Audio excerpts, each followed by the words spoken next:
So, hello everyone, I am Rajat. I am actually a student here at IIT Madras and I'm going to talk to you about generators. So, we all know what iteration is, right? You want to repeat a set of statements and if you want to code that in, you use loops. And as a toy problem, I'm going to use this squares function to work with. All it does is it returns a bunch of squares until a given number. And I use a while loop, append it to a list, and bam, it works exactly like you'd expect. But if you think about this a bit more, right, you realize it has some problems. Now, what if I don't know how many squares I want, right? I might want 300, I might want 3000, but I won't know at the time I'm going to call this function. So in that case, this really won't help us. But then you could say, well, surely, you wouldn't want a million squares, right? So just call squares of a million every time and use how many you want. But that's not really good on your RAM, right? That's extremely inefficient in terms of memory consumption. And you can solve both these issues using something called a generator. So in Python, if you have any function with a yield statement in it, right, the whole function changes into something called a generator function. So in this case, I wrote another version of the squares function. It has an infinite loop with a yield in it, and it's yielding I squared. Okay, now to get an idea of what this is, let's just run it and see what happens, right? You call the function and none of the code in the function actually runs. You get out a generator object. Now it turns out if you actually want to get the code in the generator to run, you need to use something called the next keyword, right? It's a built-in function. Now if you call next on this generator object, okay, it prints out 1. If you call next again, it prints out 4. You can keep calling next and keep printing out squares for you. And then this G object, it sort of remembers what the last square was. So it's sort of stateful in that sense. So let's walk through the code and let's walk through exactly what happened there, right? So the first time you call next, the function starts executing from the start, right? It says I equal to 1, it enters the loop, and then whenever it hits a yield statement, what Python does is it says, okay, I'm going to stop executing this function, I'm going to pause here, I'm just going to return whatever was yielded, right? In this case, whatever was yielded was 1, I square, I is 1, so whatever was yielded was 1, and it's going to return. But the function doesn't exactly finish, it sort of pauses, so that the next time I call next, it continues from where it left off. So it stopped at that yield statement in the loop. And now when I call next again, it continues from there and the statement it sees is I plus equal 1. So now I is 2. And it hits the end of the loop, goes back to the top, and then it hits the same yield again. And this time it yields 2 squared, which is 4. So the main takeaway here is that these generators are sort of stateful functions which you can pause and execute later on, right? Now, this generator which we saw, it had a yield statement in an infinite loop. Now, we can easily write generators which don't have an infinite yields, right? Let's say this countdown function. Eventually, when you call next, there's not going to be a yield at the end. So, let's see what happens when we call next on this a bunch of times. The first 3 times, it works as you'd expect. And then, since there are no more yields on the 4th next call, Python raises a stop iteration exception. Now what this exception basically means is that the generator is out of things to generate, right? Now, going back to a problem, this sort of solves it, but it's kind of a hassle, you need to call next every time you want to get something out of this. Don't worry, Python's for loops can take care of it for you. All you need to do is for I in a generator object, and it will call next on it for you automatically. And if it raises a stop iteration exception, it will handle that and just exit the loop. So what we basically did was we reformulated how we thought about iteration using generators, right? This was more of a lazy evaluation kind of scheme, right? And the main goal of this was to save a lot of memory at scale. But so far, this yield statement, it just kind of seems like some nice syntax, because we could have easily done this using some nice object-oriented stuff. Now, I'll just cover a brief example of where this is used in practice, and that's in machine learning. So most machine learning methods require a lot of data to work. like a lot of data, millions of images and stuff, and it's almost never possible to load that into your RAM. But the thing is, these algorithms, they only work on small subset of this data, small batches. So each time in an iteration, they sample a small batch, work on it, and then repeat. That's a perfect place to use generators. Now in this example, I'm just going to use PyTorch. It's okay if you're not familiar with the specifics of it. The general idea of this lazy evaluation should be clear in this example. So there's something called a data loader class in PyTorch, and it allows us to make iterators. Now iterators, for our purposes, are more or less the same as generators in that you can call next on them, and they can lazily evaluate stuff for you and save memory. Now you can use the iter keyword on any Python object and try to get an iterator out of it. You can use it on a list and it will give you an iterator which gives the elements of the list. In this case, I'm going to use an iterator on that data loader object to get some data. And you can call next on this object and you can see the images in your data set. So in this case, I use the MNIST data set, so there are like handwritten digits and stuff. So the point now is, if you want to run some algorithm on this data set, all you got to do is write a for loop over your iterator, right? Then you can work on each batch of data, do some training logic or whatever. But in this case, I'm just giving a track of the batch count to show you that this works. So this is a pretty nifty example of where generators are used in practice. Now, you might have been familiar with this stuff with yield, and how it can return values, but what's less well known is you can actually send stuff back into generators using the same yield keyword. So what this means is you can put yield on the right hand side of an assignment. You can say something like A equals yield. Now the way this works is, you create the generator object, you need to call next on it first. So what that does is it moves control over to that yield statement. Then you can use a generator.send function to put values into the yield, and then it continues executing as if a next was called. So in this case, I put receiver.send 4. So A became 24, and then it print I got 24, and since there were no more yields, it also raised the stop iteration exception at the end. So I mentioned that the first ever call must be a next, and that's because there's no yield statement in the top into which you can send something, right? So if you try to send something to just start generator, it raises an exception. Also, you can note that calling next is kind of equivalent to sending none into a generator. Now, you can use one yield statement to function as both something that receives values and sends values.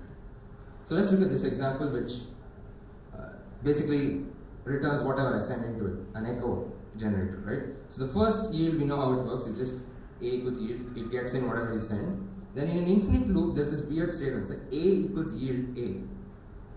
So let's just run and see what happens, right? If you send something, it returns it immediately. You can keep doing this forever. So the way this works is, the variable equals yield expression statement, right? The way you can translate it is, you can first put a yield expression, then variable equals what was sent. So the first, if control were to end on that yield, it would return A, because that's what the expression is. And then when you were to call send on it again, it would start off from that yield and put that value on whatever is on the left hand side. So the main takeaway is, what you yield doesn't affect what is assigned to the left hand side, despite what the syntax may make it seem. So let's go to a quick example of where you could use such functionality, right? You would want to make something like a running average, right? You'd be getting a stream of metrics and you want to keep track of a running average. Now, it's quite easy to build one of these in Python without using generators, right? I mean, you can make some nice class, have functions, send function, you can keep track of running sum, count, and return the running average. It's all fine and dandy. You can test it out, it works. But if you think about it, I mean, it's pretty simple functionality, and you have to write a whole class for it, right? You can do much better if you try to use yield. All you have to do is one function. So initially, I say running sum equals yield. So that means the first ever send, I'm going to put that into a variable called running sum and keep a count. Now, in my infinite loop, I'm going to keep yielding something, and that expression is running sum by count. So whatever it yields is going to be the running average. Now, whenever I send something in, it gets accumulated into running sum. right? And also there's a count plus equal margin. So this function is exactly the same as our old running averager which we wrote using a class. Now not only is this code like much more sleek, it's just one function, it's also a bit faster because you can avoid the overhead of creating a class, and assigning memory for all those objects and stuff. Now another topic which I'd like to talk about is you can stack generators within generators. So let's say you have one particular generator which just yields 3 elements, right? Then you have another generator which says, okay, I'm going to yield everything in my Gen 1 and then yield some of my own stuff. Now you can expect if you were to look at every element in Gen 2, you'd get the first stuff. First you'd get the stuff from Gen 1 and then its own stuff, right? Turns out there's some nice shorthand for this called yield from. So what yield from does is, you can say yield from some generator object. It will, the Gen 3 would act like it's yielding everything from Gen 1. Then once that's done, it would continue on with yielding its own stuff. So it works exactly the same as the old one. Now it may seem like this yield from statement is just syntactic sugar for this for loop, but it has way more subtleties and we'll get into that a bit later.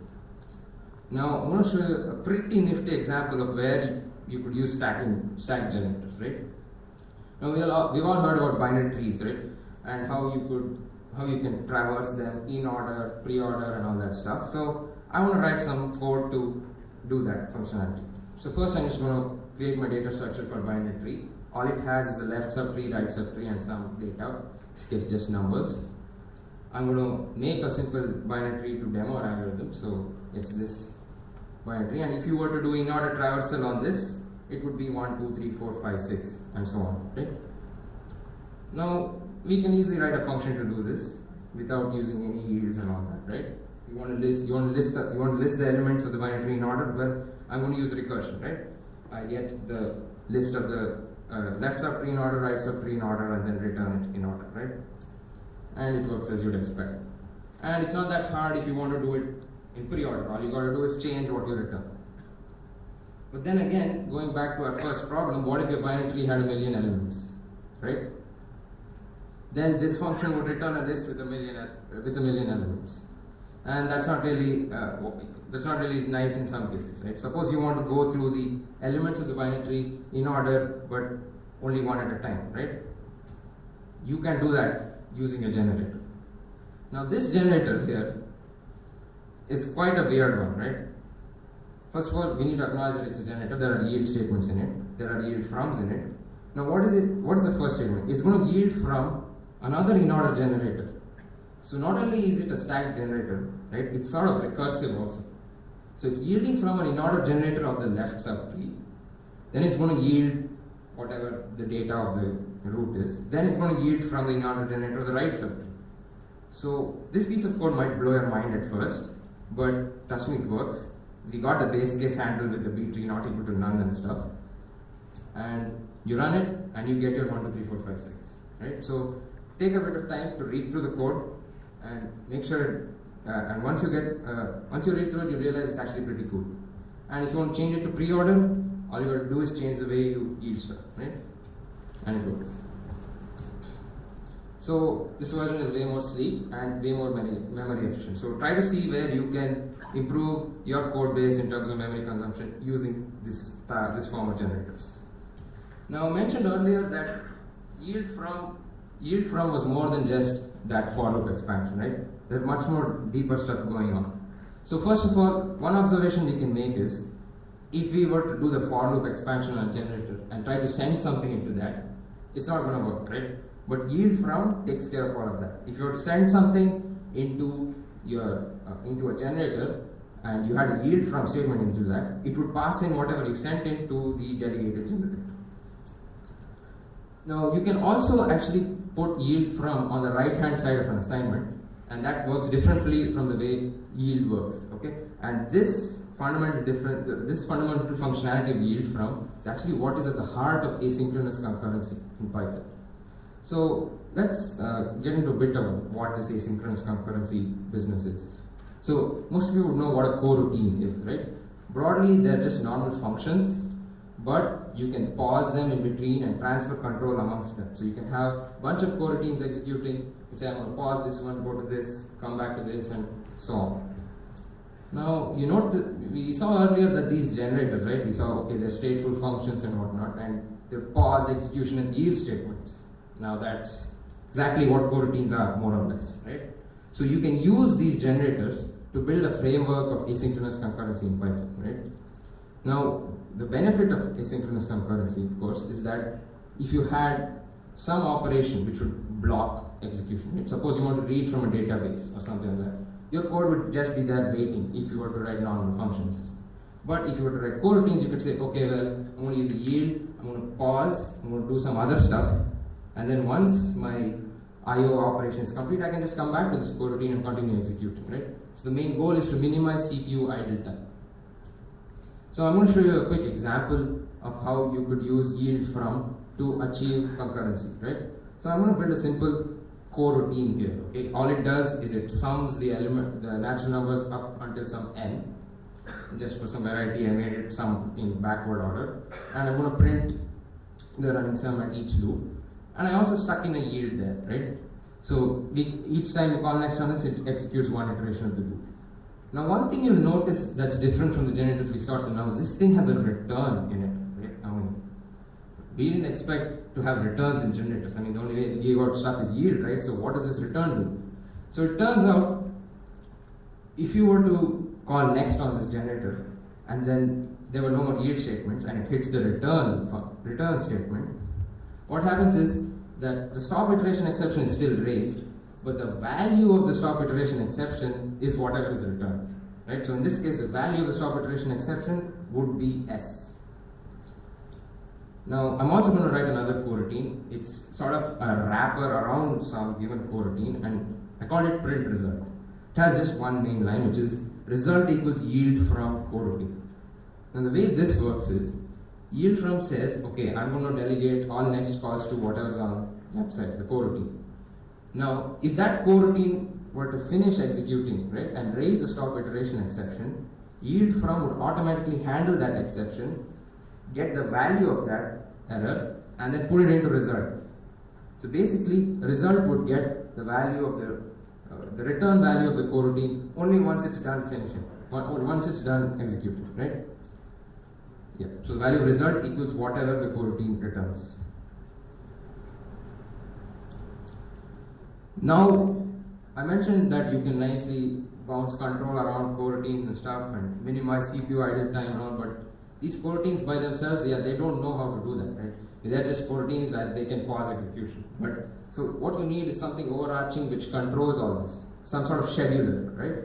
And this normally goes by the name of an event loop. So I'm going to show you a basic version of an event loop. There's nothing fancy here. All it does is it tries to execute a bunch of tasks. I'm calling them tasks, but they're just coroutines until they complete, right? So I've taken a list of tasks in the beginning, and I'm going to loop over them continually. I'm going to pop out the first element in this task, right? I'm going to try to run it, right? I'm going to call next on it, and I'm going to execute the code in that coroutine until it hits a yield statement, right? If there are no more yield statements, it would raise a stop iteration, and what that basically means is that the task is completed, right? So I'm going to print task, complete task, and I'm going to remove that from my list of tasks to run. If no exception was raised, that means it stopped at some yield, right? That means it's not yet done, but it says, okay, I'm going to wait. So what I'm going to do is I'm going to move that task to the end of my list, right? So you can think of this list as a queue. So what this whole while loop accomplishes is that it performs a round-robin schedule of the tasks, right? And it executes them alternating. Now you can see this is action, right? I'm going to show you a demo of this with like two print result coroutines. I'm going to run a list of two print result coroutines, one for summing up till 3 and one for summing till 5. And you can see in the output, the outputs are alternating, right? First you see a 3, and then a 5, then a 3, and then a 5. And the sums are accordingly increasing, right?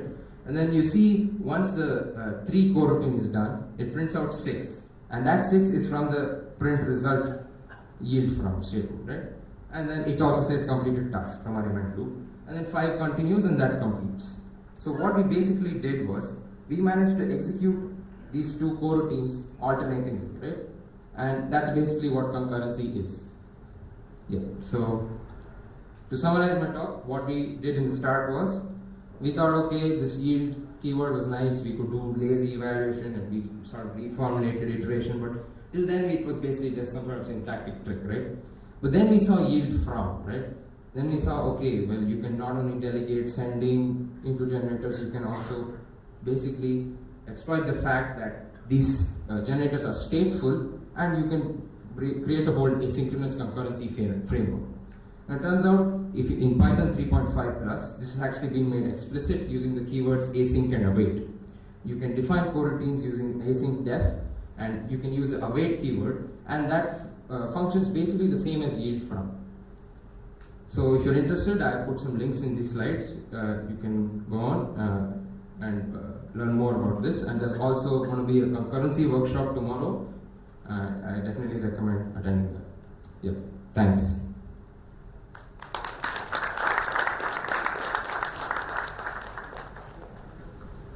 Any questions?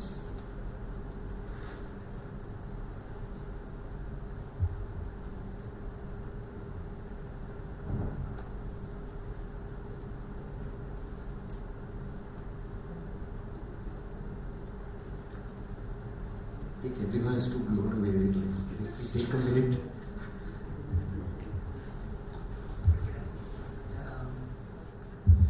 Basically from JavaScript background, where we usually have a problem of callback model, and it's currently being solved with the promise, and which is some syntax were came up with after generating automatic game. We have the same async await there also. But there also one problem arises like async await here. Oh, okay. Async await. Async await here. Okay. So what does it mean is, if you put two async await one after another, the statement will block there. Like the function will take more time as how many async await put sequentially.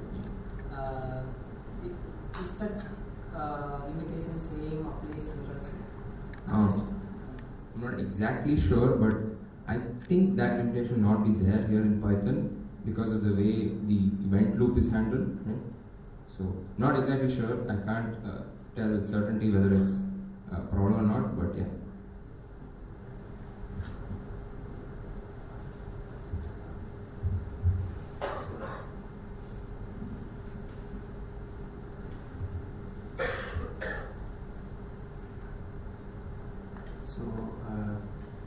Great talk, by the way. And I just had one question. Is the same with regards to blocking? I read a few articles which state that when we are using async and await, our normal OS operations and normal file network operations which have blocking are not applicable, and we need from 3.5 plus, we would need async methods which have specific blocking. Yeah, so the reason for that is that the event loop has to know when some operation is blocking, right? So normally it uses something called the selector module to see which I/O sockets are open. So if you were to use normal file operations, it would not be async aware. But Python has there's a library called async IO. There's also other event loop libraries like Curio, which basically aim to write async aware versions of those IO operations. That's my question. So can you tell, are there any other examples of pushing the generators? Because I didn't know about the one that you mentioned. I knew about the concept, but I haven't seen any real-world cases of using pushing the generators. So this is very interesting. Are there any other examples that you know of, or any references which I can look up to get more examples? You mean for sending into generators? Yep. So, I mean, one thing you could do is you could write stateful callbacks, right? You could write a generator and have the dot send function of that generator be your callback, but associated with some state. Yeah, real world. Huh? Real world. Real world, yeah. I can't think of any examples off the top of my Because head. running average calculator, that is Yes. more or less a real world example. Something on the same lines that you might have known. I'm not aware of anything off the top of my head yet. Alright. But the stateful callback things, right, I have written one or two of those, but yeah, it's not exactly very common.